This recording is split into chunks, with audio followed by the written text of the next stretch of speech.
اور انہوں نے جہاں مخلوق کو خالق سے جوڑا، انہوں نے مخلوق سے فائدہ اٹھانے کے اسباب و وسائل بھی بتائے۔ یہ جو آپ علم حاصل کر رہے ہیں یہ مخلوق سے فائدہ اٹھانے کا علم ہے۔ یہ علم جو آپ حاصل کر رہے ہیں یہ مخلوق سے فائدہ کیسے اٹھایا جائے یہ اس کا علم ہے۔ اور اس کی سند اگر دیکھی جائے، اس کی سند تو اس کا اگر شجر نسب دیکھا جائے تو لندن اور امریکہ تک پہنچتا ہے۔ لیکن ایک علم اس کے علاوہ ہے، وہ ہے علم نبوت۔ علم نبوت جو مدارس دینیہ مکاتب قرآنیہ میں پڑھایا جاتا ہے، اس کو اگر دیکھا جائے، اس کا شجر نسب دیکھا جائے تو اس کا شجر نسب محمد الرسول اللہ تک پہنچتا ہے۔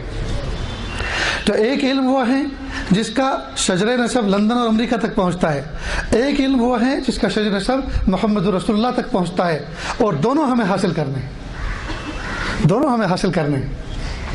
ہمیں اپنی فزیکل لائف کو اچھا بنانے کے لیے، ظاہری زندگی کو اچھا کرنے کے لیے، اللہ کی نعمتوں سے فائدہ اٹھانے کے لیے، ہمیں ان نعمتوں میں رہتے ہوئے اللہ کو یاد کرنے کے لیے ان علوم کی بھی ضرورت ہے جن کو عصری علوم کہا جاتا ہے، جو کالج اور یونیورسٹی میں پڑھائے جاتے ہیں اور جس کے آپ طالب علم ہیں۔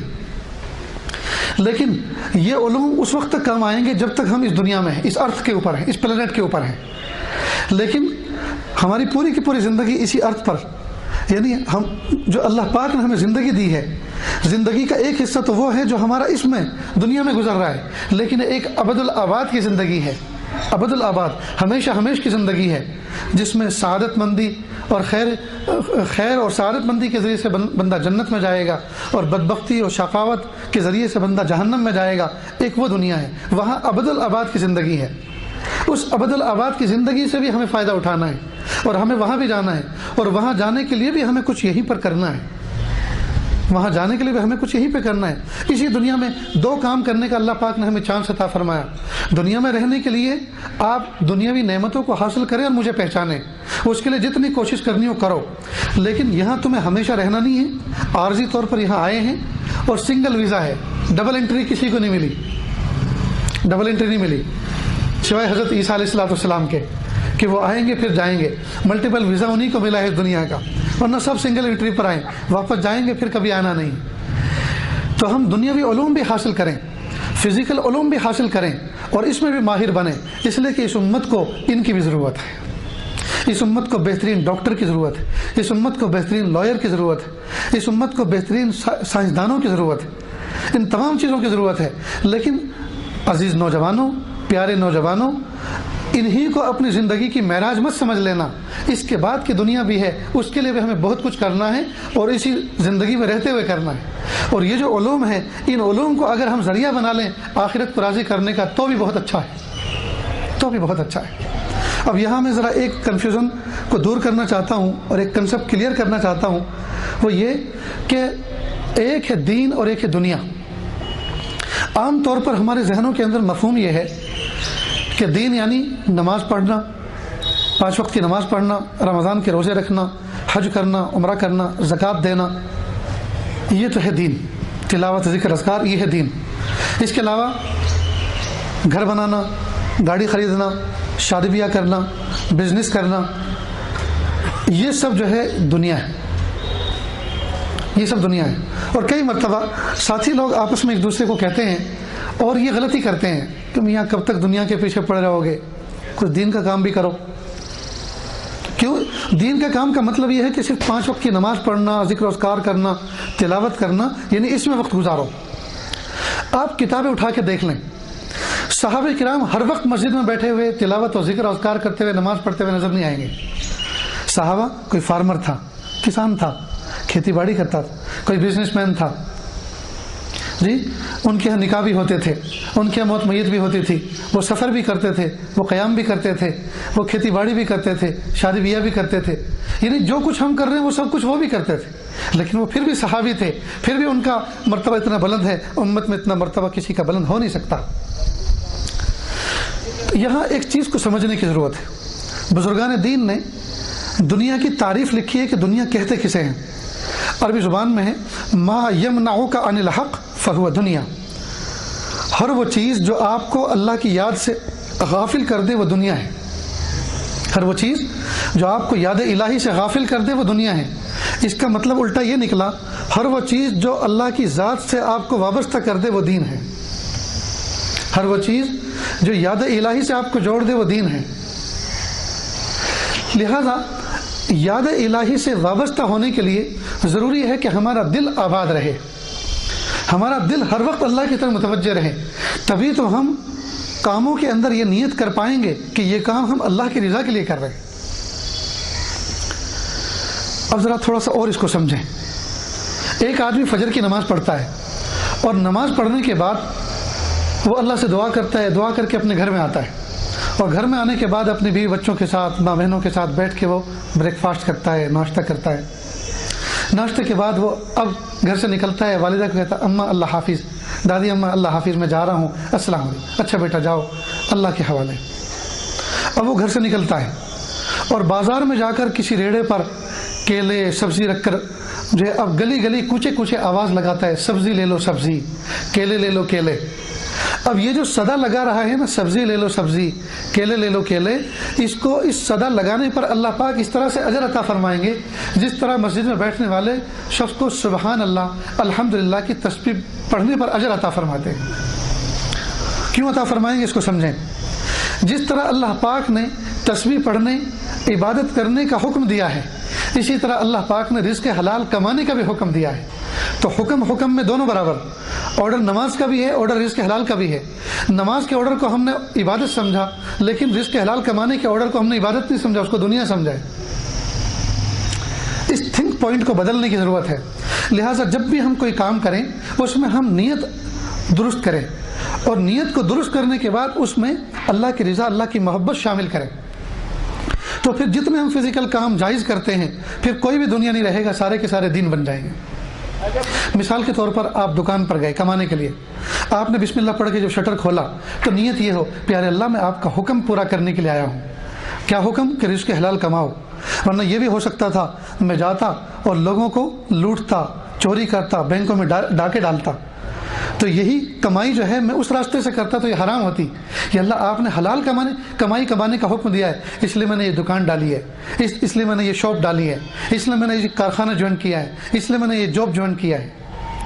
تو شاپ پہ جانا، جاب پہ جانا رزق حلال کمانے کی نیت سے یہ عبادت بن جاتا ہے، لیکن اگر نیت یہ نہ ہو تو پھر یہ حرام ہے۔ اسی طرح اور بہت ساری چیزیں ایسی ہیں جن کو اگر ہم زندگی میں اپنائیں، زندگی میں لائیں، تو ہماری زندگی میں آپ کو پھر غور کریں گے تو پتہ چلے گا کہ واقعی دنیا تو کچھ بھی نہیں ہے، سراپا ہماری زندگی دین ہی دین ہے۔ مثال کے طور پر نوجوان بچے صبح صبح ایکسرسائز کرتے ہیں، بہت سو کے گھروں میں ٹریڈ مل رکھی ہوئی ہے، بہت سے جو ہے وہ کسی کینال کے کنارے پر یا روڈ کے کنارے پر جاگنگ کرتے ہیں۔ اب یہ جو ایکسرسائز کرتے ہیں، دوڑتے ہیں، اب اس میں نیت ان کی کچھ نہیں ہوتی، اور کئی مرتبہ نیت حرام ہوتی ہے۔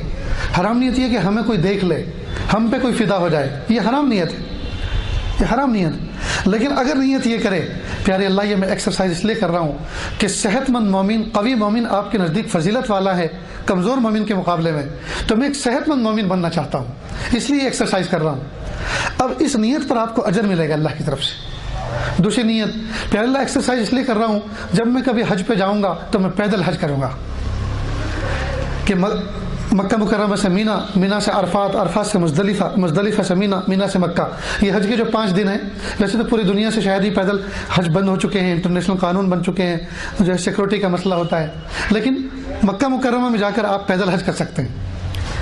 اب پیدل حج کی بڑی فضیلت ہے، تو اس لیے آپ ایکسرسائز کریں، اس میں نیت کریں کہ اللہ میں طاقتور ہو جاؤں، صحت مند ہو جاؤں تو میں پیدل حج کروں گا۔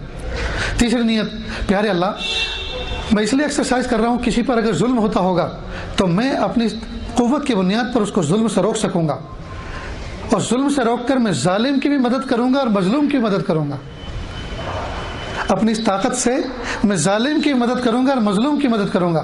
ظالم کی مدد اس طرح کہ اس کو ظلم سے روکوں گا، اور مظلوم کی مدد اس طرح کہ اس کو ظلم سے بچاؤں گا۔ اب آپ نے یہ نیت کی، اب آپ جس وقت جا رہے ہیں دوڑنے کے لیے، ایکسرسائز کے لیے، راستے میں نیت کی کہ اگر راستے میں کوئی اہل ایمان مل جائے گا، اب ماشاءاللہ یہاں تو اہل ایمان ہی ہے، میں ان کو سلام کروں گا خندہ پیشانی سے۔ جب 2 مومن ملتے ہیں اور کوئی مومن خندہ پیشانی سے دوسرے کو سلام کرتا ہے، اللہ نے اس کی مغفرت کا وعدہ فرمایا۔ تو میں خندہ پیشانی سے سلام کروں گا. راستے میں کوئی راستہ بھٹکا ہوا مل جائے گا تو اس کی رہنمائی کروں گا. کسی کو ہیلپ کی ضرورت ہوگی تو اس کی ہیلپ کر دوں گا. اب آپ اتنی ساری نیتوں کے ساتھ ایکسرسائز پہ نکلے. زندگی میں آپ کو موقع نہ ملا کہ آپ پیدل حج کرتے. زندگی میں آپ کو کوئی بھٹکا ہوا نہ ملتا کہ آپ اس کی رہنمائی کرتے. زندگی میں آپ کے سامنے کسی کی لڑائی ہوتے ہوئے آپ کو نہ نظر آئی کہ آپ اس کی مدد کرتے. لیکن آپ کو اجر ضرور ملے گا. آپ نے نیتیں جو کی تھی, آپ نے نیتیں کی تھی. تو آپ یہ جو علوم سیکھ رہے ہیں, یہ جو فنون سیکھ رہے ہیں, تو آپ اس میں نیت کریں کہ پیارے اللہ رزق حلال کمائیں گے, حرام سے بچیں گے, اور رزق حلال کو اتنا ڈیولپ کریں گے کہ ہم خود بھی اس سے کمائیں گے اور ہمارے ذریعے سے نہ جانے کتنے سارے لوگ ہمارے ساتھ شامل ہوں گے. ایک ملک میں ہمارے ایک رشتہ دار رہتے ہیں. اس عاجز نے ان سے پوچھا, فوراً میں ہم گئے, کہ بھائی جان آپ کا کام کیا ہے, یعنی آپ کی معیشت کیا ہے؟ وہ فرمانے لگے کل 9 بجے ہمیں ساتھ چلنا ہے, پھر میں آپ کو بتاؤں گا. تو ان کی ٹیکسٹائل مل ہے, اس میں تقریباً 300 مزدور کام کرتے ہیں. کہ یہ ٹیکسٹائل مل ہے اور اس میں 300 مزدور کام کرتے ہیں اور 24 گھنٹے یہ چلتی ہے. جب مہینے کی 30 تاریخ ہوتی ہے اور تنخواہ دی جاتی ہے, سیلری دی جاتی ہے لیبر کو, تو میں ادھر کرسٹل کے آفس میں بیٹھ کر ٹکٹکی باندھ کے ان کو دیکھتا رہتا ہوں اور اللہ سے دعا کرتا ہوں, پیارے اللہ رزق دینے کا وعدہ تو آپ نے کیا ہے, لیکن یہ دنیا دارالاسباب ہے. آپ نے میری اس فیکٹری کو, میری اس مل کو ذریعہ اور واسطہ بنا کر ان کو رزق حلال دیا ہے. پیارے اللہ میں آپ سے بھیک مانگتا ہوں کہ آپ اس ذریعے کو ختم مت کر دینا. میرے ہاتھوں کو ہمیشہ, میری نسلوں کے ہاتھوں کو ہمیشہ لوگوں تک رزق پہنچانے کا جو آپ کا وعدہ ہے وہاں تک پہنچانے کا ہمیشہ ذریعہ بنا کے قبول فرما دیجیے. مثال کے طور پہ آپ کے یہاں مہمان آیا تو دوپہر کا کھانا آپ کے گھر اس نے کھایا, تو دوپہر کا کھانا تو اللہ پاک نے اس کو دینے کا وعدہ فرما رکھا ہے. اگر آپ نہیں کھلائیں گے تو کوئی ہوٹل والا کھلائے گا, وہ ہوٹل پہ جائے گا وہاں کھائے گا, یا کسی اور کے یہاں جائے گا وہ کھلائے گا. اللہ اس کو بھوکا نہیں رکھیں گے, اس کو دیں گے, اس لیے کہ وعدہ ہے. اب اگر آپ کے یہاں کھا رہا ہے تو آپ خوش ہو جائیے کہ اللہ کا شکر ہے کہ اس بندے کی رزق کا وعدہ آج اللہ پاک نے میرے ہاتھوں سے پورا کرا دیا, میرے ہاتھوں سے پورا کرا دیا. تو آپ جو فنون سیکھ رہے ہیں اس میں نیت کریں, پیارے اللہ آپ ہمیں ان فنون کے اندر ماہر بنائیے. ہم کوئی فیکٹری ڈالیں, کوئی فرم ڈالیں, کوئی کمپنی بنائیں اور رزق حلال اس کے ذریعے سے حاصل کریں, اور ہماری کمپنی اتنی بڑی ہو, ہماری فیکٹری اتنی بڑی ہو, ہماری جاب لائن اتنی بڑی ہو کہ اس میں امت کے نہ جانے کتنے سارے افراد سما سکیں تاکہ ان کو بھی رزق حلال مل سکے. تو آپ کا یہ پڑھنا اور یہ نیت عبادت بن جائے گی, اور عبادت بنا کر اللہ تعالیٰ آپ کی ان فنون کو بھی قبول فرما لیں گے. تو آپ اپنے ذہن میں یہ ہرگز نہ رکھیں کہ بھائی دیندار تو وہ لوگ ہیں جو مسجدوں میں رہتے ہیں, نمازیں پڑھتے ہیں, تلاوت کرتے ہیں, ذکر و اذکار کرتے ہیں, قرآن و حدیث کی خدمت کرتے ہیں, دین کے راستے میں ہمیشہ چلتے ہیں, وہ دیندار ہے, اور ہم تو بس فاسق و فاجر ہیں, اور ہم تو کچھ نہیں, اپنے پیٹ کی پوجا کرنے کے لیے, اپنا پیٹ بھرنے کے لیے کچھ محنتیں کر رہے ہیں. نہیں, نروس ہونے کی ضرورت نہیں ہے. اللہ پاک نے آپ کو جو علم اور اللہ پاک نے آپ کو جو فن دیا ہے, آپ اس کے ذریعے سے بھی اللہ کا قرب حاصل کر سکتے ہیں. اللہ تعالیٰ تک پہنچنے کے لیے کوئی ون وے نہیں ہے کہ اللہ پاک نے صرف ایک ہی راستہ بنایا کہ آپ عبادت کے ذریعے سے میرے پاس آئیں. نہیں, اللہ تعالیٰ کا قرب حاصل کرنے کے لیے بہت سارے راستے ہیں. یہ عاجز تو بلکہ یہاں تک کہا کرتا ہے ہر عبادت کے لیے نیکوکار ہونا ضروری ہے. ہر عبادت کے لیے نیکوکار ہونا ضروری ہے, نیک اور پرہیزگار ہونا ضروری ہے. لیکن استغفار اور توبہ ایک ایسی عبادت ہے, اس کے لیے گنہگار ہونا ضروری ہے. اس کا مطلب کیا نکلا کہ اللہ پاک نے اپنے گنہگار بندوں کو بھی محروم نہیں فرمایا. اگر وہ یہ چاہتے ہیں کہ میرا قرب حاصل کریں, میرے قریب آئیں, میرے پاس آئیں, اگر وہ یہ چاہتے ہیں تو اللہ پاک نے ان کے لیے بھی ایک اسپیشل ونڈو بنائی ہے. ایسا لگتا ہے جیسے ریلوے اسٹیشن پر جاتے ہیں یا کسی ایسے آفس میں جاتے ہیں جہاں مختلف ونڈوز ہوتی ہیں تاکہ کراؤڈ نہ ہو, ایک ہی جگہ پہ لائن نہ ہو, جمگھٹا نہ ہو, بھیڑ نہ ہو, تو وہ الگ الگ ونڈو بنا دیتے ہیں اور کئی مرتبہ اس کو تقسیم کر دیتے ہیں. Window for handicap, window for women, window for boys, window for girl, اس طرح سے ان پہ لکھ دیتے ہیں. ایسا لگتا ہے اللہ پاک نے اپنے قرب اور اپنی محبت و معرفت کے لیے ونڈوز بنائی ہیں. ونڈو فار صلاۃ, ونڈو فار زکوٰۃ, ونڈو فار تلاوت ذکر و اذکار, ونڈو فار استغفار. یہ ونڈو کس کے لیے ہیں؟ توبہ کرنے والوں کے لیے, معافی مانگنے والوں کے لیے. وہ بندے اس لائن سے بھی میرا قرب حاصل کر سکتے ہیں, اس لائن سے بھی میری محبت حاصل کر سکتے ہیں. غرض یہ ہے کہ نوجوان بچوں اور بہنوں, بچیوں, آپ جو بھی کچھ سیکھ رہی ہیں آپ سیکھیں بے شک اور خوب محنت کریں, لیکن اس میں نیتیں ایڈ کریں, نیتیں شامل کریں. ماں باپ کے پیسے کو ضائع نہ کریں. آج کل کے نوجوان بچوں کو جب ہم دیکھتے ہیں ہر وقت وہ سیل فون, یہ سیل فون نہیں، یہ ہیل فون ہے. اس نے ہمیں جہنم کی طرف جانا ہمارے لیے آسان کر دیا ہے. انسانیت کی تاریخ میں شیطان ملعون دشمن کے ہاتھ میں اتنا خطرناک ویپن کبھی نہیں آیا جتنا کہ سیل فون کی شکل میں انسانوں کو برباد کرنے کے لیے آ گیا ہے. انسانیت کی تاریخ میں جتنا برباد اس نے کیا ہے اس نے کسی نے نہیں کیا. آج کوئی پردہ نہیں رہا، کوئی پردہ نہیں رہا. گھروں کے اندر ماں بہنیں ہوتی ہیں، عورتیں، کبھی کسی نامحرم نے ان کی کبھی آواز نہیں سنی. لیکن سیل فون ایسا ہے، بھائی کا فون ہے بہن نے اٹھا لیا، باپ کا فون ہے انہوں نے کہا کہ بیٹا میں واش روم میں ہوں ذرا فون اٹھاؤ دیکھو کون ہے. اب ایک نامحرم سے بات ہو رہی ہے اور وہ پہچان رہا ہے کہ ان کی بیوی ہے یا ان کی بیٹی ہے. تو پردے چاک ہو گئے، دیواریں ٹوٹ گئی ہیں، بندھن ختم ہو گئے. اور اس نے ہمیں ایسا برباد کیا ہے. راتوں کی تنہائیوں میں ماں باپ سو رہے ہوتے ہیں اور وہ سمجھتے ہیں ہمارے بچے اپنے کمروں کے اندر اسٹڈیز میں لگے ہوئے ہیں، مطالعے میں لگے ہوئے ہیں، لیکن وہ تو منہ کو تالا لگا کے کسی اور ہی مطالعے میں لگے ہوئے ہیں. ٹیکسٹ میسج جا رہے ہیں رات بھر، کرو رات ساری بات. اور پوری رات کے اندر ان کو ایک گھنٹہ بھی نیند نصیب نہیں ہو رہی. نتیجہ ہو رہا ہے جب رات اللہ پاک نے آرام کے لیے بنائی، قرآن پاک میں فرمایا وَجَعَلْنَا اللَّيْلَ لِبَاسًا وَجَعَلْنَا النَّهَارَ مَعَاشًا، ہم نے دن کام کے لیے بنایا، رات آرام کے لیے بنائی.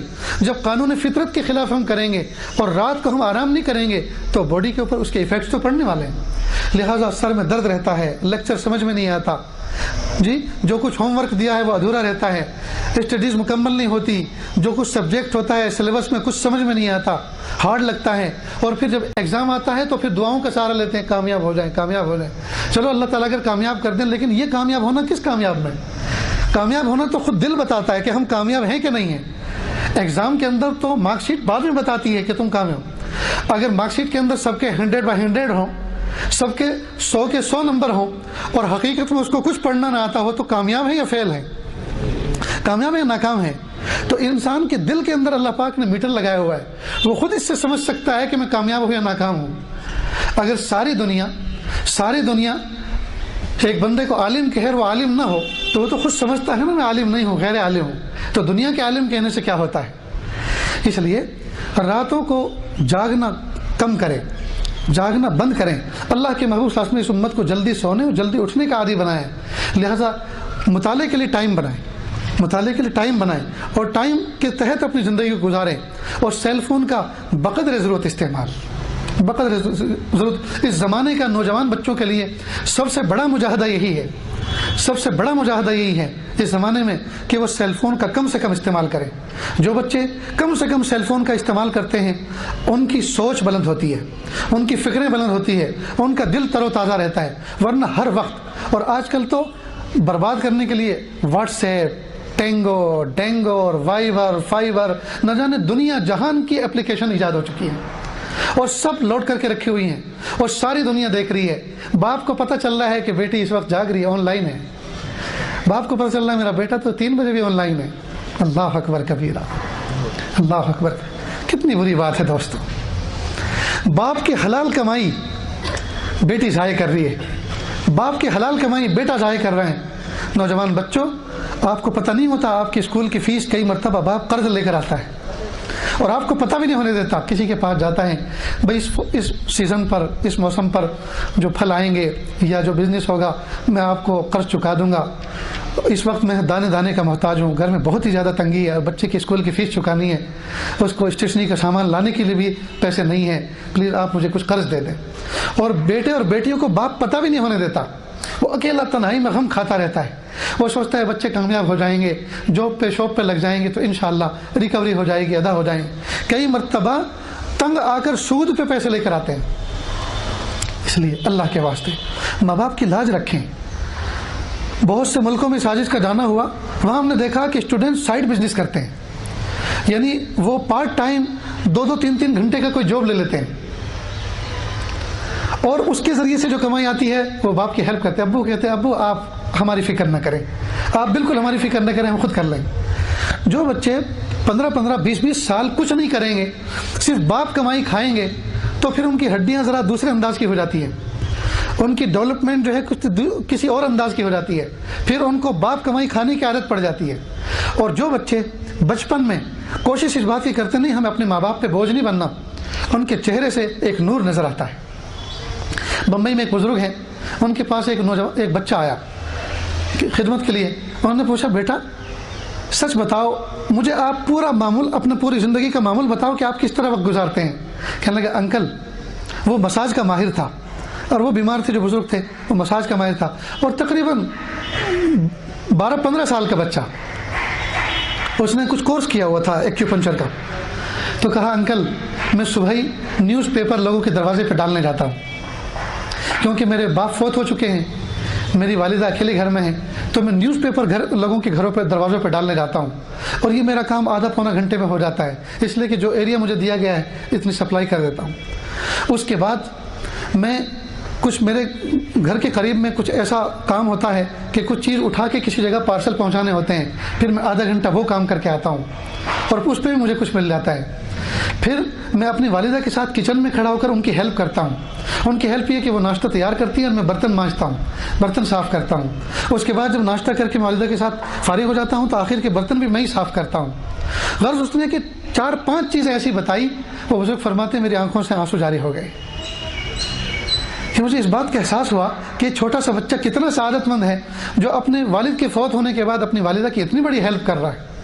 تو جب بچے اپنے ماں باپ کی ہیلپ کرتے ہیں، ان کے معاون مددگار ہوتے ہیں، ان کے چہروں سے برکتیں نظر آتی ہیں، ان کی پیشانیوں پہ نور نظر آتا ہے، اور اللہ تعالیٰ ان کو سعادت مند بندوں میں شامل فرما دیتے ہیں۔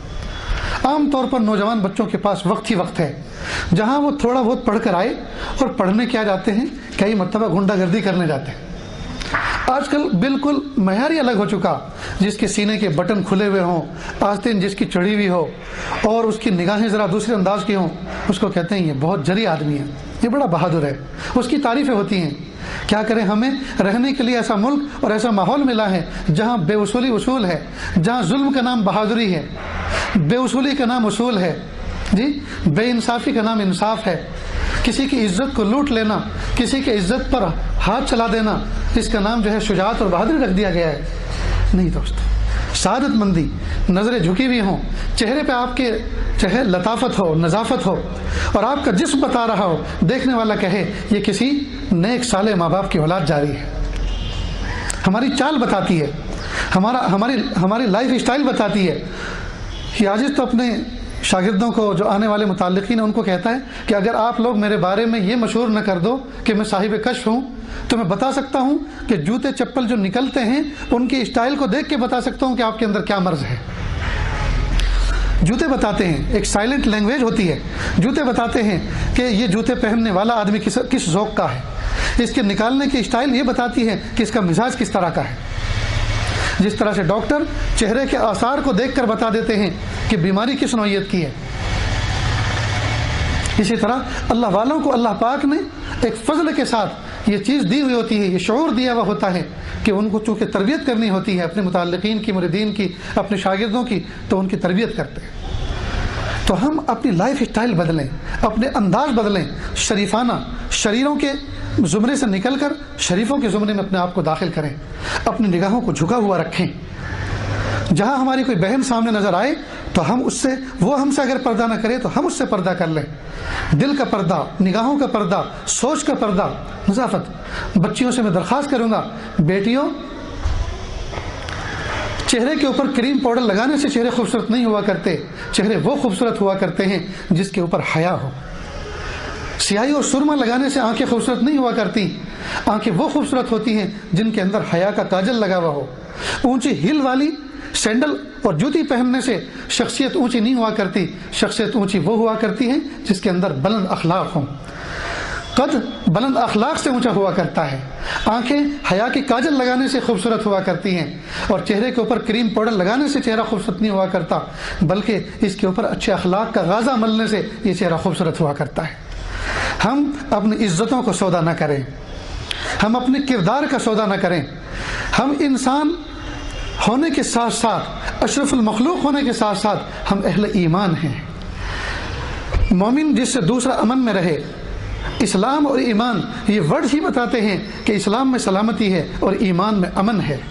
ہماری ذات سے ہمارا پڑوسی امن میں نہ رہے، نوجوان بچے سے کوئی بہن سلامت نہ رہے، نوجوان بہن سے کوئی بھائی سلامت نہ رہے، اس کا مطلب یہ ہے کہ ہمیں حقیقت اسلام نصیب نہیں ہوئی، حقیقت ایمان نصیب نہیں ہوئی۔ ہم بلند اخلاق کے مالک بنیں، بلند کردار کے مالک بنیں، اور ہم اللہ کی ذات کے ساتھ میں ایک اپنا تعلق قائم کریں، محبت کی ساری انرجی اللہ کی ذات کے ساتھ وابستہ کریں۔ ایک نوجوان بچہ کسی اللہ کے ولی سے بیعت ہوا، فون کیا کسی لڑکی نے، کوئی گرل فرینڈ تھی اس کی، کہا ہلو، جی کیا حال ہے؟ کہا آپ کس سے بات کر رہی ہیں؟ تو کہا کیا آپ مجھے پہچانتے نہیں ہو؟ کہ آپ نے کس جگہ فون لگایا؟ تو کہا کہ میں نے آپ کو لگایا۔ کہا وہ تو اب مر چکا ہے، کہا اب وہ مر چکا ہے، اللہ کے واسطے اب اس نمبر پہ کبھی فون مت کرنا۔ اب وہ اس کا باطن کا انسان جی چکا ہے، اس کا ظاہر کا انسان مر چکا ہے، اب وہ کوئی اور ہوگا جس سے آپ بات کرتی ہوں گی، اب اس نے توبہ کر لی ہے، اس کا انتقال ہو چکا ہے، پلیز آئندہ اب دوبارہ اس فون پہ فون مت کرنا۔ اللہ اکبر کبھی۔ اس سیل فون کے ذریعے سے نوجوان بچے بچیوں نے اپنے رابطے کر کے اپنے دلوں کی دنیا کو اجاڑ دیا ہے۔ ماں باپ کوئی اور رشتہ ڈھونڈ کے رکھتے ہیں، ان کے دل و دماغ میں کچھ اور فیصلے ہوتے ہیں۔ کئی مرتبہ کھڑے ماں باپ کو ذلیل و رسوا کر دیتے ہیں۔ جس دن نکاح ہونے والا ہوتا ہے اسی دن کوئی معاملہ بن جاتا ہے، فلاں فلاں کے ساتھ فرار، فلاں فلاں کے ساتھ کوئی معاملہ ہو چکا۔ جس ماں باپ نے کڑی کمائی کما کر یا محنت اور مزدوری کر کے دو پیسے جمع کر کے بچے کو اس مقام تک پہنچایا تھا، آج اس بچے نے اس ماں باپ کی عزت کا ذرہ برابر خیال نہ کیا، اس بیٹے نے اس ماں کی اور باپ کی ذرہ برابر عزت کا خیال نہ کیا اور بھرے بازار میں رسوا کر دیا۔ اس باپ کو جو ہے باعزت باپ کو بازار میں چلنے کے قابل نہ چھوڑا۔ اس لیے دوستو یہ عشق مجازی اور یہ دنیا کی خواہ خواہ کی جو دلوں کو پریشان کرنے والی محبتیں، ان تمام چیزوں سے ذرا اوائڈ کریں، اپنے آپ کو بچائیں، اور اللہ پاک نے جو ہمیں طاقت عطا فرمائی ہے، جو قوت عطا فرمائی ہے، محبت کی جو انرجی عطا فرمائی ہے، اس کو ذات حق کے ساتھ وابستہ کریں، قرآن کے ساتھ، تلاوت کے ساتھ، ذکر کے ساتھ، اللہ کی ذات کے ساتھ، اپنے ماں باپ کے ساتھ محبت کرنے میں اس انرجی کو جو ہے صرف کریں، اور جن محبتوں کو حرام قرار دیا ہے، ناجائز قرار دیا ہے، ان سے بچیں۔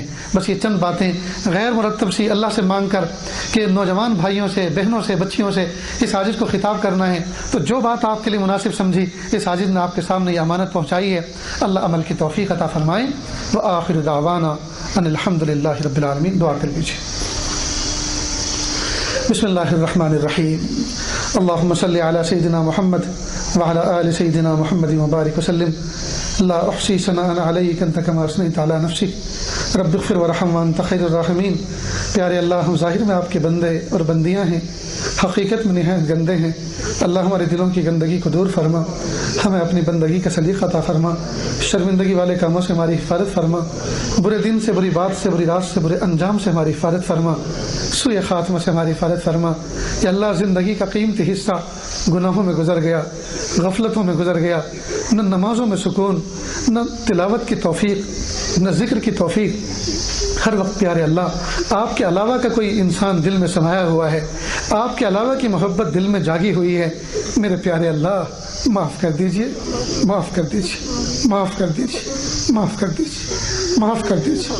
پیاری ماں سمجھتی ہے میری بیٹی نیک ہے، میری بیٹی کا کسی سے تعلق نہیں، بیٹی اچھی طرح جانتی ہے میں کتنے پانی میں ڈوبی ہوئی ہوں، اور میں ماں کو بھی دھوکہ دے رہی ہوں، میں باپ کو بھی دھوکہ دے رہی ہوں، میں اللہ اور اس کے رسول کو بھی دھوکہ دے رہی ہوں۔ باپ سمجھتا ہے میرا بیٹا تو بہت نیک ہے، میرا بیٹا باکردار ہے، میرا بیٹا با اخلاق ہے، اور بیٹا خود جانتا ہے کہ میں کتنے پانی میں ڈوبا ہوا ہوں۔ میں اپنی ماں کو بھی دھوکہ دے رہا ہوں، باپ کو بھی دھوکہ دے رہا ہوں، میں اپنے ٹیچر کو بھی دھوکہ دے رہا ہوں، اپنے استاد اور معلم کو بھی دھوکہ دے رہا ہوں، میں اپنے دوست احباب کو بھی دھوکہ دے رہا ہوں۔ پیارے اللہ، دھوکے کی زندگی سے آج ہم سچی توبہ کرتے ہیں۔ اللہ معاف کر دیجیے، معاف کر دیجیے، معاف کر دیجیے، معاف کر دیجیے، پلیز اللہ معاف کر دیجیے، معاف کر دیجیے۔ معاف نہیں بھی کرنا چاہتے پھر بھی معاف کر دیجیے، آپ کے سوا ہمارا کوئی رب نہیں۔ اللہ ہم روٹی کے فقیر نہیں ہیں، روٹی کا فقیر ایک دروازے پہ صدا لگاتا ہے، اگر وہاں سے اس کو محرومی ملے، وہاں سے اس کو نہ ملے تو دوسرے دروازے پہ صدا لگاتا ہے، وہاں سے تو مل ہی جاتا ہے، دوسرے سے بھی نہ ملے تو تیسرے دروازے والا ترس کھا کے روٹی دے دیتا ہے۔ پیارے اللہ، ہم روٹی کے فقیر نہیں ہیں، ہم کھانے کے فقیر نہیں ہیں، ہم روپیے 2 روپیے کے سکے کے فقیر نہیں ہیں۔ اللہ، ہدایت کے فقیر بن کر آپ سے بھیک مانگ رہے ہیں۔ اللہ، ہم ہدایت کے فقیر ہیں، اللہ دے دیجئے نا، اللہ ہدایت دے دیجئے۔ اور اس کا تو ایک ہی در ہے، اگر اس در سے ٹھکرا دیا گیا، اس در سے اگر دھتکار دیا گیا، اللہ پھر اس در کے سوا کوئی در نہیں ہے۔ پیارے پیارے اللہ معاف کر دیجئے، معاف کر دیجئے، معاف کر دیجئے، آپ راضی ہو جائیے۔ اللہ جس وقت ہم نے گناہ کیے، جس وقت ہم نے چیٹنگ کی، جس وقت ہم نے SMS کیے، اگر اس وقت ہمارا کوئی سگا بھائی دیکھ لیتا، ہماری ماں دیکھ لیتی، ہمارا باپ دیکھ لیتا، ہم کتنے رسوا ہو جاتے۔ یا اللہ جو ہم ٹیکسٹ لکھتے ہیں، جو ہم میسج کرتے ہیں، یا اللہ اس کی زبان کو اگر کوئی شریف آدمی پڑھ لے یا ہمارا استاذ دیکھ لے تو اس کے سامنے میں کتنی بڑی شرمندگی ہوگی کہ تم دیکھنے میں بظاہر ایسے شریف لگتے ہو اور ایسی ایسی بات کرتے ہو، ایسے ایسے ورڈ استعمال کرتے ہو۔ پیارے اللہ دنیا میں کتنی بڑی شرمندگی ہو جائے گی۔ پیارے اللہ اگر قیامت کے دن آپ نے یہ فرمایا، اے میرے بندے، اے میری بندی، تم نے جو کچھ دنیا میں کالے کرتوت کیے، ہم نے اس کی ایک مووی بنائی ہے، تم اس بات کو پسند کرتے ہو، اس مووی کو ہم ابھی دکھا دیں اور ساری کی ساری کائنات اور مخلوق اس کو دیکھ لے، یا اس بات کو پسند کرتے ہو کہ جہنم میں چلے جاؤ؟ تو پیارے اللہ شاید ہم سب کے سب یہی کہیں گے، نہیں اللہ پلیز رہنے دیجئے، ہم جہنم میں چلے جاتے ہیں، لیکن اس مووی کو اوپن نہ کریں، اس سیکریٹ کو اوپن نہ کریں۔